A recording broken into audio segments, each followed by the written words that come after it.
All right, we're going to go ahead and do 3.2, Algebra 2, Semester 2, Exponential Functions. All right, so there it is. Got my pen now. All right, so for questions 1 through 4, again, I'm using the checkup problems per the usual here. All right, so, I need to mark up here.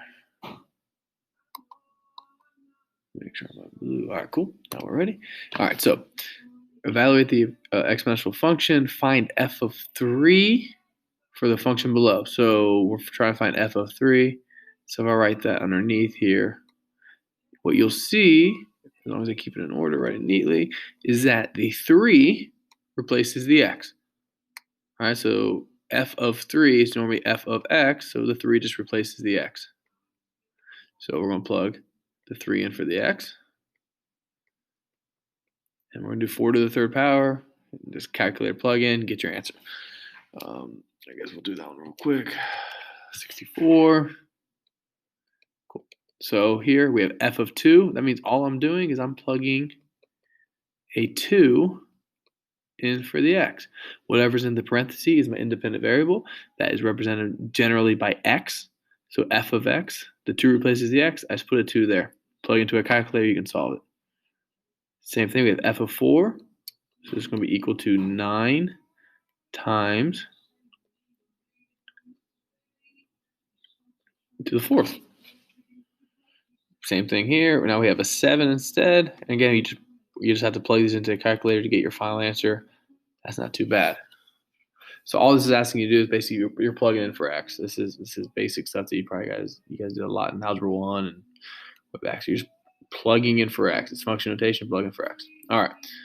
So we have the compound interest. Compound interest is this formula here. All right. So, and just to kind of run through it, and this is also in your study guide, right? So you should already have your study guide available to you to help you with this. The P is your principal. Your principal is your starting amount. So P is your principal starting amount. R is your interest rate written as a decimal. So for an example, 8% is equal to 0.08. 17% is equal to 0.17. So you just move it 2 decimal places. That's what your R is. Your N is the number of times it's compounded per year. So for your online quizzes, generally it's either going to be 1 or 12. So compounded annually is 1. There's 1 year in a year. Compounded monthly is 12 because there's 12 years. There's 12 months in a year. So compounded monthly is going to be 12. And T is the number of years. So going down to so how much would $400 invested at 5% interest compounded annually be worth after 6 years? So I need to know what my principal is. That's my starting amount. Well, I'm starting with $400 that I'm investing. I need to know what my interest rate is written as a decimal. Well, that's going to be 0.05. I want to know what my T is. T is 6 years. And then compounded annually tells me my N is 1. All right, so I'm going to go ahead and plug this in. So this is A of T is equal to the principal times 1 plus R over N to the N T. Well, the principal is going to be 400, so I'm just going to plug this in.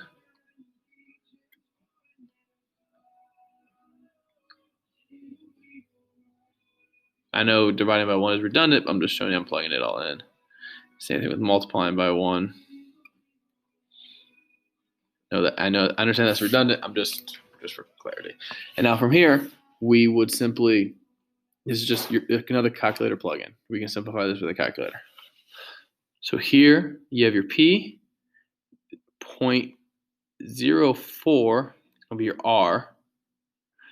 5 years is your T. And now this is something different. And this, I think, doesn't happen as much on your quiz. Again, I think it's still going to be 1 in 12 on your quizzes most in general. So the interest compounded every 6 months. Well, how many times do you have every 6 months in a year? Well, that's going to be 2. So my N will be 2 because there's going to be 2 sets of 6 months, right?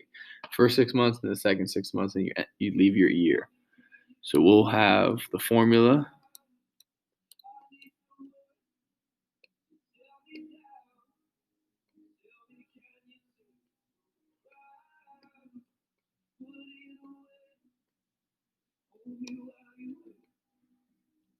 And again, this is a calculator plug.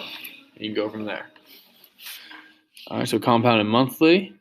So I'm just going to, not even going to label everything. I'm just going to go, this is going to be 300. 1 plus, well, 6% written as a decimal is 0.06. Compounded monthly, there's 12 months. And then my exponent, excuse me, is going to be 10. Well, I can't write over here. So 10 times 12. So this is a little bit sloppy here. I apologize. I ran out of room. So that's 10 times 12 over there. And that's it. I just plug into a calculator and get my answer. All right. So compounded continuously is a difference. PERT. So you see it up here is PERT. All right, so I'm just going to write this. So compounded continuously is PERT, where P is still your principal, R is still your interest rate written as a decimal, T is still your time in years, E is a number on the calculator. So E is equal to 2.71 dot, dot, dot, dot, dot. So if you're using Desmos as your calculator, you can just type the letter E from the keyboard and it'll recognize this 2.71 as more decimals. But E is a number on the calculator. So P is my starting amount. That's my principal. That's where I'm starting. That's 400. And then E is, again, is just a number on the calculator, similar to pi. And then my interest rate, well, it's 5% written as a decimal. Boom. And then you just plug this into a calculator. Easy peasy. All right, I could do 9 and 10, but they're the same format as everything else, except for now we're using compounding continuously is PERT. All right, so anytime you see compounding continuously, you got to use a different formula. All right, so we could do the same thing for the 9 and 10, but it's going to be redundant.